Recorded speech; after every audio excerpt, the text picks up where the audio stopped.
people will enjoy that, or okay. Hey, So we're. Caden at the game? I don't know, babe.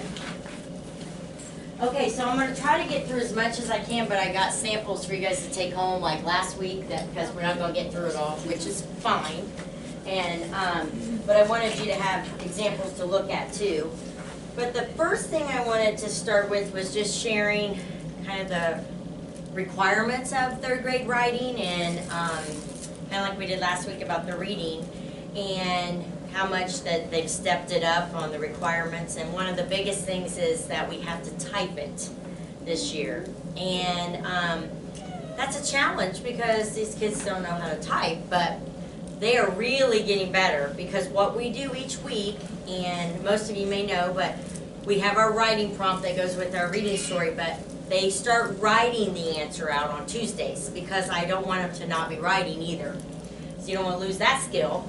So we write it on Tuesdays and Wednesday and Thursday. They have 3 days to work on it in class. And then if they get done on Wednesday, they can start typing. Whenever they get done, they can start typing. And then we have them type it too. And then that way they're getting the best of both worlds, hopefully. It's changed the dynamics of how we do things in class because it takes a lot more time to do that. But we don't want them to get to the computer and freeze, you know. So they should be... they are getting better at typing for sure. So, but one of the biggest things I think for parents, even as teachers, what they expect out of a third grade writer, you know. I think years past, you know, we might have got away with a paragraph and called it good, and now they're wanting, you know, 3 to 5 paragraphs. And, oh, come on in, guys. I didn't say 20. Oh, no, you're fine. Get some yummies. Get food. Get worms. So you did have that at home. Oh, God, gave me heart failure. I'm like, well, I can't find that test. They should put it in the wrong tray. That's okay. As long as we got it, we're good. So feel free to come up and get you some Sprite too, okay? So, so 3 to 5 paragraphs, and the type of paragraphs that we're looking for and the things that we're looking for in them is more than what you might be used to. So that's what I wanted to share with you. And I had sent home, and I'm sure that it looked like a lot of information when I sent it to you, what I call writing hooks. And I wanted the parents to be able to see what that is and what is a writing hook and why do we have a writing hook and what's the purpose of a writing hook. And basically it's just your way of hooking the reader so that they want to continue reading what you're writing about. Makes your writing interesting and a lot more effective. And I think there's 21 different things they can do on here, and they're getting pretty good at it. And it's amazing. They, you know, they can start with an interesting fact. They can start with a question. They can start with a definition. Riley likes questions. I love questions. And it just is a better way to start writing and lead them into their topic sentence, and they're just a lot more effective. So they all have a copy of these, and they all get a copy. Anytime we write, they get to have these, because I have one for everyone. And then that's what you have at home that I had emailed too.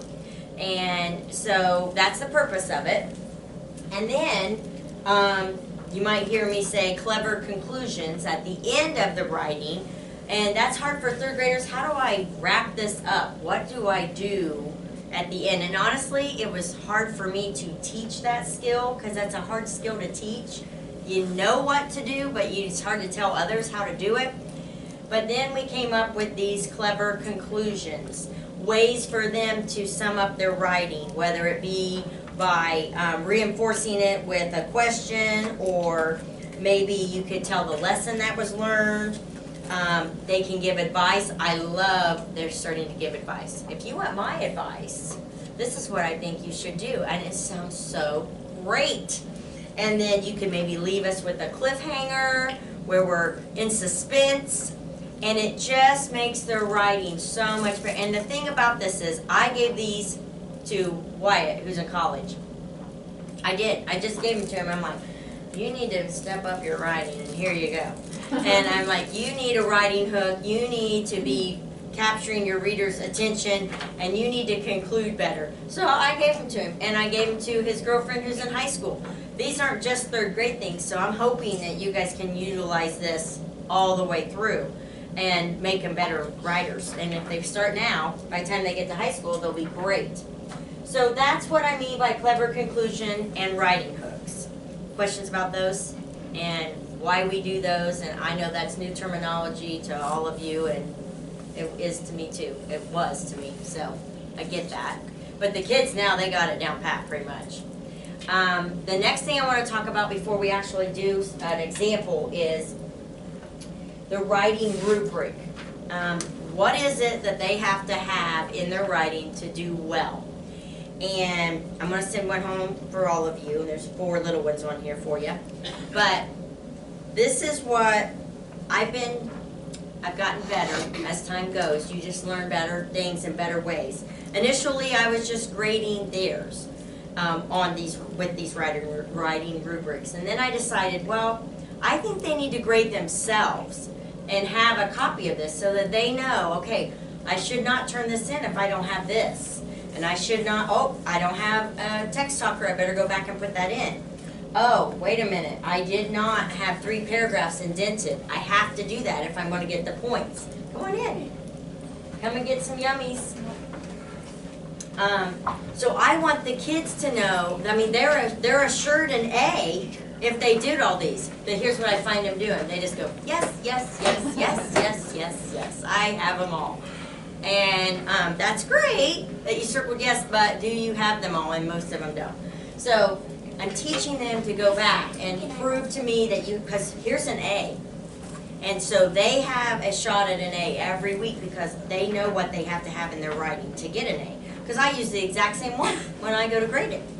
So I think that's helping them. And so you'll see that they'll grade themselves, and then you'll see mine when I grade them, and there might be a discrepancy because they're really good at circling yes. And but these 10 things are what makes it an A paper for sure, and they're all things that they know how to do, and one of which is the writing hook, and one of which is the clever conclusion, and the 3 paragraphs minimum, and they have to be indented. All things we've talked about, staying on topic. You know, occasionally we go off over here, and I'm not sure where we were, and then we come back. But, so, you know, we're kids. And we do that, I do that too, so I can't blame them too much. Complete sentences, capitalization, all those things that we have to reiterate as a 3rd grade. And the one that I've had the most questions with is the writer uses some extended vocabulary. That's an example of not using the word stuff. So they would say, because I just said that word earlier to the kids, they crack me up because I don't let them use the word stuff, so then when it accidentally comes out, then they put me in what we call stuff jail. And so they all come up and get me and you know, cuff my hands behind me and put me in the corner. And so I go to stuff jail occasionally. But so extended vocabulary is not saying stuff and things and it was good or it was bad, and I really have tried to teach them to come up and utilize these lists that I have. They can come up anytime, and I have all these synonyms for those words that we need to be using that extended vocabulary, what I call 3rd grade words, so that they're learning to speak better and have a better vocabulary. So that's what I mean when I say that. And they have access to this at any point. And as I talked about it last week, when I want the kids to get out of their seat and go to the anchor charts, and I want them to come up here and use it because that just shows me they're trying really hard, and that just is what you shoot for. So I'm really happy when they do that. So I want to go over a brief example, and you guys will remember this one because this was just not last week's but the week before. This was the writing prompt that they had for their test, the Seeing Stars. And so I want to go over it, and I'm going to give you an example of what one student did on this. And you're going to go, oh my gosh, my kid is not going to write like that. My point is not to make you feel like your kid can't do what the one I'm showing you. It's just to give you an idea of what we're working towards. Theirs just happens to be very, very good. And I have a lot of good kids that write very well. It's just a goal to set yourself towards. And so they had to write a descriptive essay that describes the 3 major constellations. And in the book, it talked about all 3, and it gave great details about them, so they had to just describe them in their words. And they had to include details and to use their own adjectives, so I tried to get them to come up and look at the adjective chart. And I put that in there, I guess. And I wanted them to use their personal experience too on if they've seen constellations, and to look at that 10-point rubric. Don't submit it to me if you don't have all 10 things. So that's something you can reiterate at home if they're not getting the writing grade that they should be. You go, hey, you're not looking at this. She's assuring you an A if you do all these things. So all you gotta do is do them. So I want to give you an example of one of the students' responses to this and the type of details that we're looking for. Because what I find, and it's very typical of this age, is, yes, I saw the big dog constellation and it was cool. And that's it. That's all we say. And I need details. And it's okay they say it's cool, well tell me why it's cool. So if you don't mind, I'm going to squeeze by you, if you don't mind, just for just a minute, so I can show you an example here. I'll have to narrow it down a little bit here. Can we halfway read it? I got a glare. Because it's in pencil. I think it's okay. Okay, can you halfway read it? It's almost dark. I can see constellations. Constellations look so cool. I know what you're thinking. You're thinking, I gotta stand back here. I can't really read that. I know what you're thinking. Which one did you see, or how big was it? I saw Orion, when I was coming home from school on Friday. I could see his sword hanging down off his belt. I even saw his head. I couldn't believe my eyes. So we started with a writing hook, because they're telling me it's a setting. It's almost dark, and I can see the constellations. And so then as the reader, you're like, oh, I want to hear all about this. And then they use the exclamation. Anytime you can use different types of sentences. So you will not believe me, I have never seen the big dog. Well, I probably have, but didn't notice it. But I read about it on page 455 with my class. Now I know what he looks like. For some reason, his tail is on his leg, and he has a stick body. So she's describing in detail about him.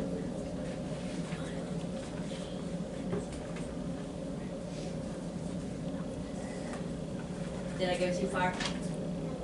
Okay. Did you know his head is shaped like a triangle? Putting that question in there. See, the different types of sentences creates interest.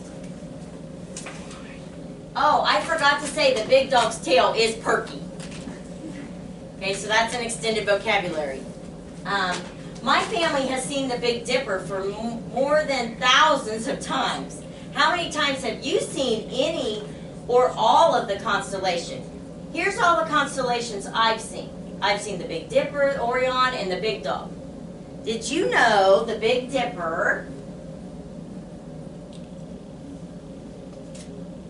is a ladle? I have to figure out where I'm at. Every constellation is a pattern. See it? Okay. Yes, there we go. The Big Dipper is a ladle. Every constellation is a pattern of stars. When you look up in the sky, when it's dark or almost dark, you can see constellations. You can even connect the dots with the constellations. I think constellations are fun to look up in the sky. Yeah. Look up in the sky. When it's dark or almost dark, you can see constellations. Is it on the screen for you? No. Nope. Now is it? That's just the one of the song. It's just a You're on the end of the paper. little. It's on another page.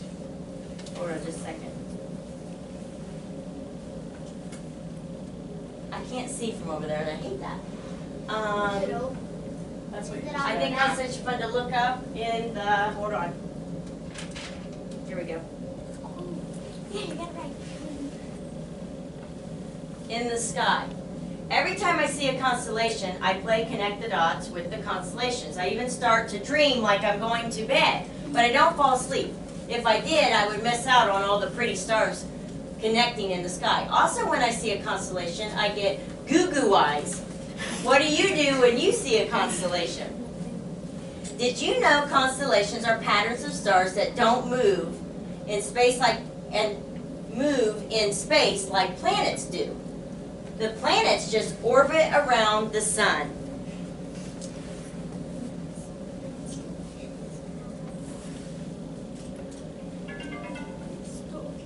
Some constellations have really bright stars. In conclusion, I know a lot more about constellations than ever. My advice for you is, if you want to learn about constellations, read Seeing Stars. You'll learn so much about space. So that is an example of a really detailed writing. But in 3rd grade, they have to do an essay on iStep. They have to type an essay. So they're going to need to have this type of detail. So they can't just say something's cool or something's awesome. And I always am telling my class, or you'll see me write on the page, why, tell me how. So just always tell them to go deeper, write more. And that doesn't mean repeat yourself, because then that's sometimes what we get into. It's like we just get repetitive of saying the same thing in a different way. But give as many details as you can. This person shared their personal experience and then shared the details out of the book and then went a little bit into space. They didn't have to do that, but they did. So your essays are like based off of 6 points. So it's a 6, 5, 4, 3, 2, or 1. Obviously this would be a 6. But you could probably write 3/4 of this and still get a 6. And then it would just go down from there. So what teachers and standardized testing looks for is indentations, because they want to be able to look and see just quickly, oh, they've got this many paragraphs. And so that's critical. And then details. So, and that writing hook at the beginning is always helpful, because whether you're a teacher or you're someone grading this on standardized testing, you may not have time to read every word that's in there, but if you hook me at the beginning, I already know that you're a good writer, because you've done that. So I might skip a paragraph or two even to get to the end. So the writing hook's critical too. So this is an example and just something to strive towards. And this person did have all yeses circled when they turned it in, and their yeses were accurate. So, questions about that? Or anything about writing so far? Okay, I thought you got a question, Xavier? No. Okay. I thought we'd do this is not a very long one, and it has 2 small writing prompts. I'll get you pencils. It's got 2 small writing prompts. On the iStep, there is the essay portion, but there's also what they call short responses, which they'll be typing.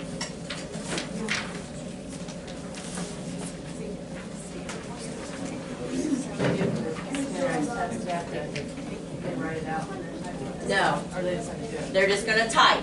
On standardized testing, they're just going to type, because it's all timed.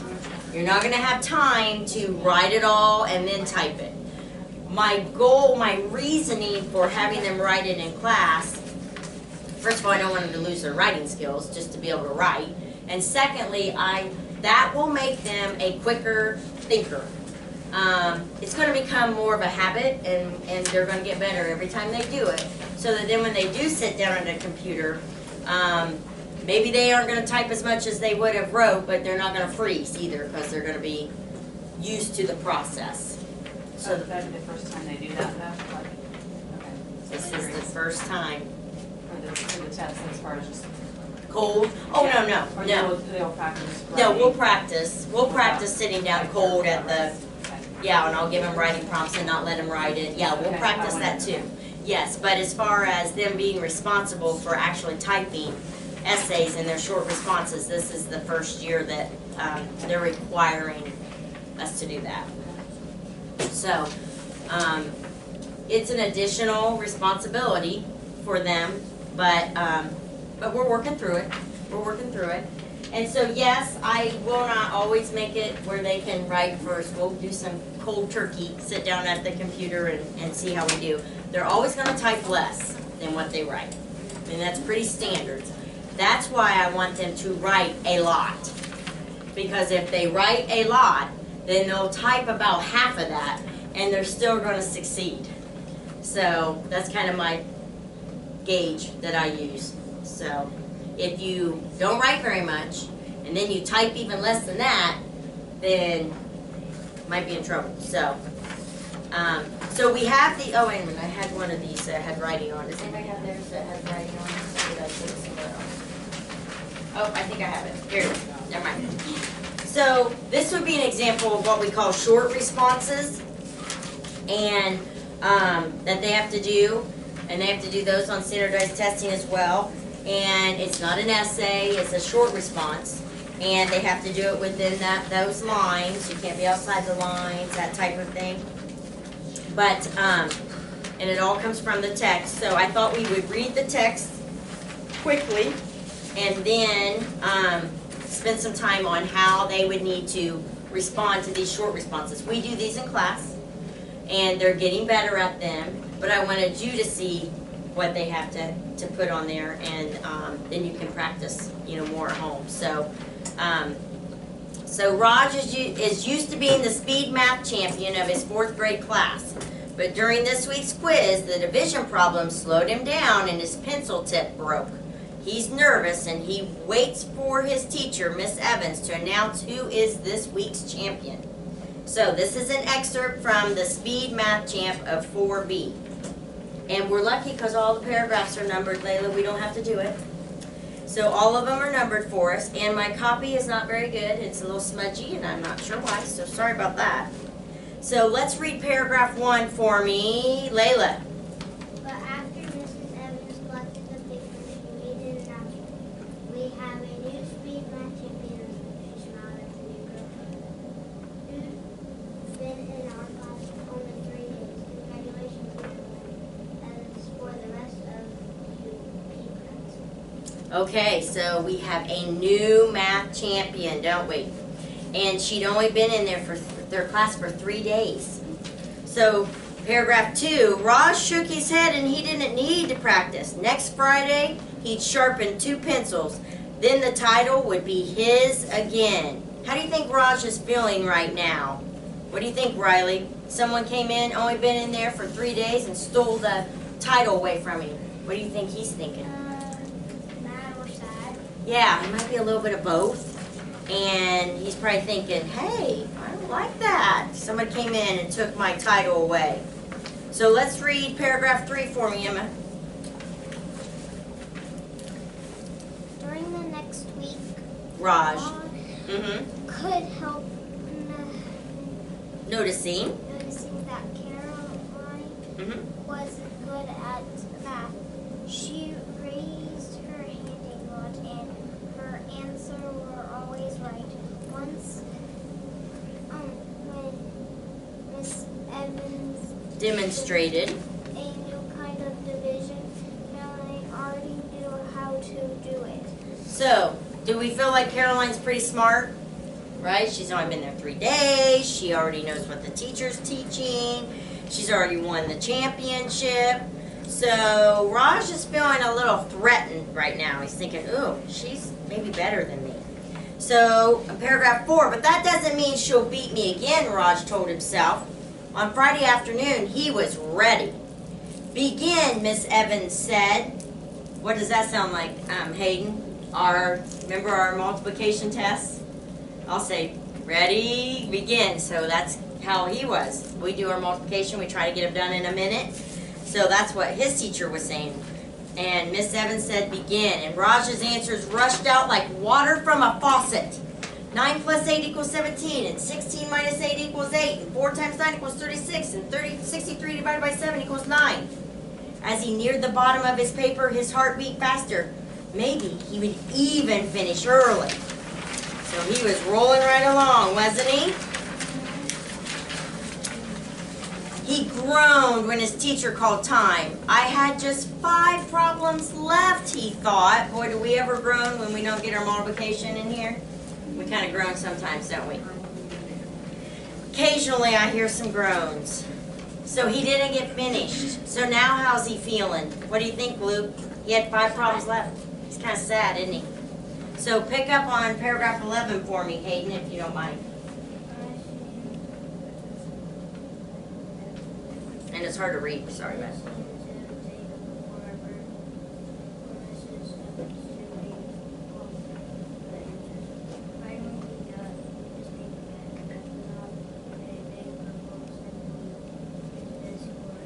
Ooh, so how do you think he's feeling? His best score ever. He's feeling good, right? He's like, yay. And he even nudged Joel. Watch out, Caroline, he whispered, pointing at his quiz. Here comes the new champ. So he's feeling pretty secure in himself, isn't he? But for the second week in a row, Raj wasn't the winner. So paragraph 14, Luke, pick up there for me. Good job, Caroline. Miss Evans said, smiling at A. 75 looks as if the others are going to have to work harder to beat you. Okay, so she won again. So now we're going to have to work even harder. So after the bell rang, Raj crumpled up his quiz and shoved it in his desk. That Caroline barging into 4B and taking over the speed math quiz, well, she'd better watch out, because from now on, he was going to practice his math like crazy. Then he'd reign as champion again. So now he was feeling a little competitive, wasn't he? Like, kind of mad. So he started on Monday. Addition problems during breakfast. Subtraction while he brushed his teeth. Multiplication on the bus, and division during after-school snack. That's what you guys do, right? Yeah, that's what I thought. Plus, every night before he went to bed, he took a practice quiz. I know you do that, right? As the week went on, he did better and better. Okay, Xavier, number 17. Even so, when he saw his score in class on Friday, a 79, he didn't feel as sure of winning as he had before. Maybe Caroline got an 80. So he was worried, wasn't he? It's like, did I do good enough? Paragraph 18. While Miss Evans paged through the corrected papers, Raj watched her face. Had his work paid off? Our champion has changed this week, she said at last. She looked at Raj and smiled. Congratulations, Raj. You've really improved. So now he's like, phew, finally I beat that new girl. The bell rang and Joel slapped him on the back. You sure showed Caroline, didn't you? He whispered. I'll bet she... He trailed off because Caroline was standing right in front of Raj's desk. Good job on the quiz, she said. So she told him good job. Thanks, Raj replied. Then he added, you too. I mean, winning the past 2 weeks. I thought you were going to beat me again today. Caroline shrugged. At my old school, I was the best at math, so I always won. It's fun to have some competition here. It makes math more exciting. Fun? Exciting? Raj stared at her. What was fun about losing? Are you going to try to win the title back next Friday, he asked. Of course. She patted her backpack and smiled. I've got my flashcards right here.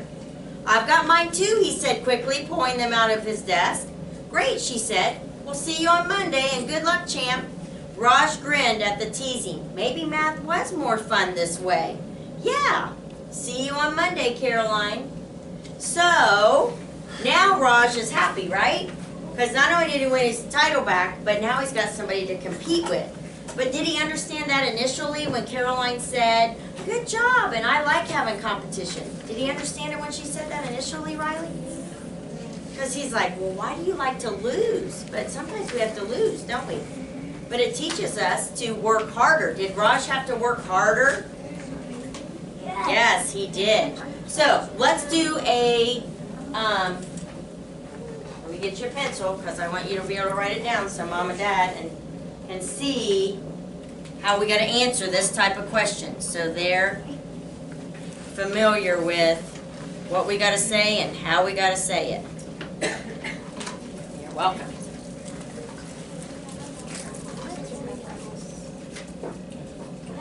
Oh, you got one? Okay. Oh, got it?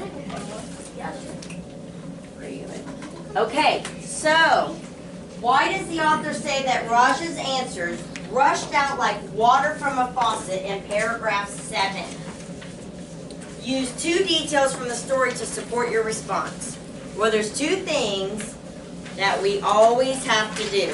Whatever paragraph it tells you to go to, we have to go to that paragraph, right? It's not going to do us any good if we don't go back and see what they said. So let's go back to paragraph 7, and it's only 1 line, so it's easy. And it says, Raj's answers rushed out like water from a faucet. Now the author wants to know why the author said that. And it wants us to use how many details to support it. This is a big deal, Mom and Dad. Kids always give 1, but they forget to give 2. And they always ask for 2. So they'll give 1 and they'll be great on that 1, but they never give the second one. So if it asks for 2, you've got to give 2. So they want 2 details that support why the author says Raj's answers rushed out like water from a faucet. So there's always some definite things they have to do in all short responses. And one is to restate the question. Because if you jump right in and start answering, we don't know what you're answering as a reader. So if you restate the question, it's kind of the race thing on my back wall back there. The first thing is to restate it. Then you answer it. And you've got to cite your text, which is your text talker. And so they need to restate the question, and they need to use text talkers. And I've sent you all a text talker too, and sheet home, and we all are familiar with those now, even though at the beginning of the year we're like, what are these? And so now we know what those are, and we got to use 2 details. So let me give you an example of what would be a 2-point answer. Forget my writing, I was in a big hurry. What would be a 2-point answer? According to the text, there's my text talker. The author says Raj's answers rushed out like water from a faucet to show his answers came to him quickly, like water comes out of a faucet quickly. There's 1 detail. There's 1 detail to support it. In paragraph 9, 2nd detail, it even stated he might finish early. 2nd detail. So I've supported it. I've used a text talker. I have restated my question, and I've used 2 details. And that's what they need to do at this point in their writing career. And this will be the same at 4th on. It'll just be harder questions. So if they learn it now, it's all going to be so much easier as they get older because they'll have it down. You know, it's just this initial year is tough because it's all new to them. But once they get there, it's all going to be great. So I'm hoping next year, you guys are saying, we got this. So that would be an example to that, what they're looking for. So then the second question says, what do paragraphs 21 through 28 show about Caroline? And use 2 details to support your answer. And so this would be a 2-point answer. And I'll leave these up if you guys actually want to write them. You don't have to, but if you want to, you're welcome to. Paragraphs 21 through 28 show that Caroline is a good sport.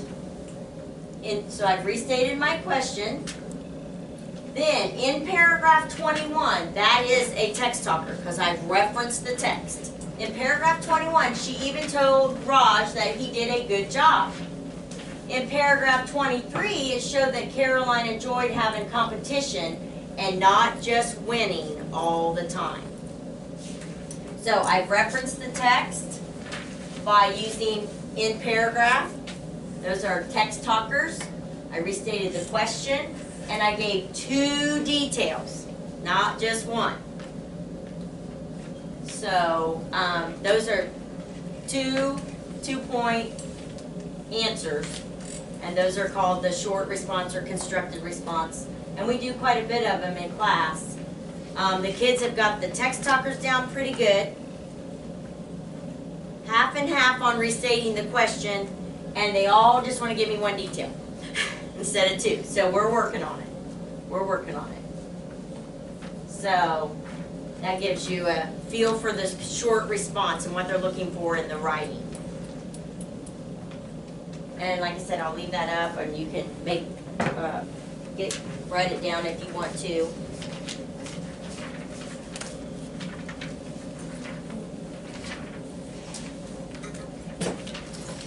One of the samples, as you're writing, one of the samples that I have for you to take home, we did this already in class.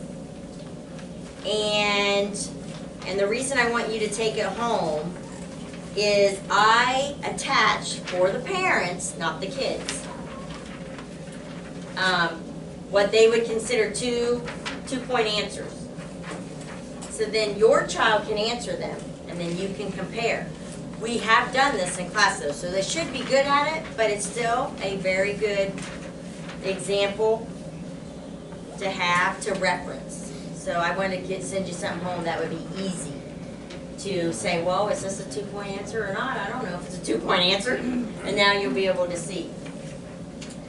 I also am sending the writing rubric home for you guys again to make sure you have that. And I'm going to send home another writing prompt for you, and this is right off the DOE. You don't even have to, I mean, you can look right on there if you want to. They have a lot of good information on the DOE, Department of Education. They have good examples. They've got practice questions. So I highly recommend you go there and take a peek, although I pretty much do those in the classroom too, but in case I don't get to everything, do go and look on the DOE for Department of Education for Indiana, and they've got sample questions on there for you.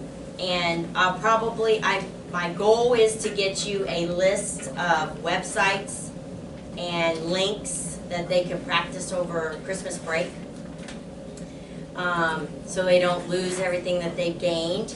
And they like to be on the computer versus doing it by hand anyway, and so much of standardized testing has gone straight to the computer, so I'll try to get you a list of those websites ready for Christmas break. I have it on my to-do list. But the reason I'm going to send this one with you, because we won't have time to effectively do it tonight, but I'll give you some pointers on it. First of all, it's not the most exciting reading, okay? And you can just about bet that's the type of reading you're going to get on any type of stand. Not that there won't be some exciting reading, but most of it's not going to be real interesting. So it's hard to keep their interest when it's not interesting, to where they're just like us as adults.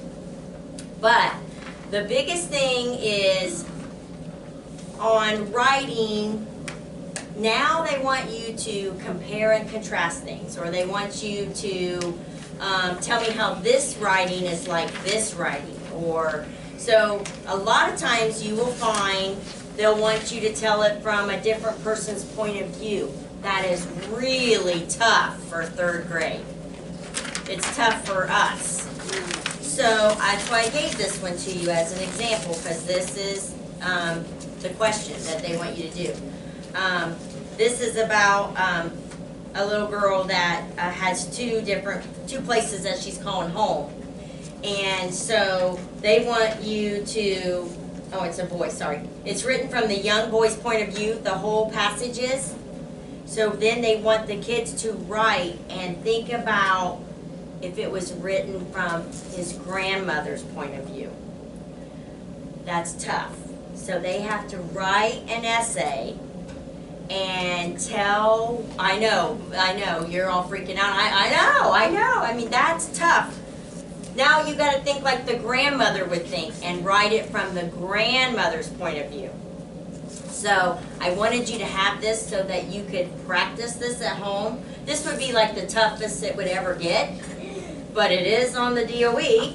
And so those are the type of things that they're kind of wanting from our third graders now. And that's a lot for them to think about. And so point of view and perspective, those are things I'm working on in class and trying to teach them what that means. And so we are getting better with that and we are practicing with that, but then to write something from someone else's point of view is kind of hard to do. But so I'm going to give you this as an example to practice with at home. And feel free, if we'll probably do it in class too, but feel free if you do it at home and then you want to send it in and let me look at it and see, oh, that's really good, or we might need to change this, or might need to change that, but get them some practice. I'd be happy to do that. And we'll probably do it in class sometime too, so. But I wanted you to have that. And so you'll have two examples. You'll have the writing rubric. Thank you. Oh, absolutely, yeah. Yep, got you get to your game. You need anything for the go? Okay? Thank you. Grab a worm. Worm for the road. Thank you. So, questions that we have. I didn't want to rush, but I know people have things, the choir and the game. And it only starts at 7 o'clock. Okay, I just want to make sure you had plenty of time. So, questions about the writing requirements. And anything like when I write things to the kids, you're like, what does that mean? What does she mean when she says that? I tell them, but I don't know if parents understand always what that means. So, is it tougher than the writing and what you expected it to be in third grade? Yeah. Yeah. And then I think fourth grade, basically the same skills will apply. They'll just expect more writing. So they'll want more paragraphs, basically. But yes. I wrote a ton of details on one of them, and you said on the writing group, but give even more details. Give even more. I know Mrs. Jones is never happy, is she? No. It's just never enough for her. She just always wants more. Being harder and harder. Well, my hope in doing that is that then when you get to fourth grade, you will be such a good writer that you'll be like, I got this, okay? You won't have to relearn everything again. And because I know some of my kiddos that are in fourth grade now, they're really doing well on their writing. So I think just practice and getting an early start in third grade makes you kind of ready to go. I have third graders, and I have told Royce this to his face. He's not real thrilled. I have third graders that write better than him in 10th grade. I do. So he didn't get all of this in third grade. And he didn't get somebody who always wants more. And I have third graders that write better than him. So you guys, it will pay off, I promise. It will pay off, for sure, as time goes along. Right now, maybe not, but as you're not thinking so, but as you get older, yeah. Learning how to write is critical because college is a lot of writing. It's a lot of writing. Is all of the third grade classes working on this stuff too? They are. Okay. They are. I mean, we all have the same standards, and we all, converse and discuss things, and everybody teaches differently. Right. But yes, we all are working on the same standards. So, Okay. yeah. Now, I don't, everybody's different on how tough they are or how much they might expect or not expect, or, so I can't speak for that. So, I tend to expect a lot. I expect a lot out of my own kids. And the reason I do that, and it's not to be mean by any means, is to help kids grow. Because with my own kids, if I put my expectation here, that's exactly where they go. Right. And they never go beyond it because mom lets me go to here. If I put my expectation higher, not unreasonable, but higher, then they meet that expectation. So I kind of feel that way as a teacher. If I keep my expectations reasonable but yet higher, they will reach them. It's amazing what these kids can do. Right. It really is amazing what they can do. So I do kind of have high expectations, but I want them to succeed, and I want things to be easier for them as they get older too, because I know what's coming down the pipeline because I've got older kids. So I know what's going to be happening, and they're going to have it so much better than my kiddos did because they didn't get all this, so at an early age. Is there any way I could get another copy of this? I hate to Sure. sound like a pain, but No. to work on it with Lindsay too. Oh, absolutely. Which one? Both of them? I'll just give you one of both. Thank you. Yeah, and she might get to both of them too I wanted during. to bring her tonight too, but Sure. she was working on other stuff. I so. understand totally. So, absolutely, and let me know if you have questions, or I'm here, and so, and that way, and it's so nice when you come because you can kind of know me better and what my thoughts are and what my expectations are, and not just the mean old Mrs. Jones wanting more. I've never once heard you were mean. Yeah, try not. I'm not mean. Yeah. High expectations doesn't mean you're mean, right, Riley? Just means you want you to succeed. Yeah. So, any other questions you guys have? We need more food then. Let's eat. I can put more worms out. I got more worms. Let me shut off the tape here. Then you need to circle it on the back. That is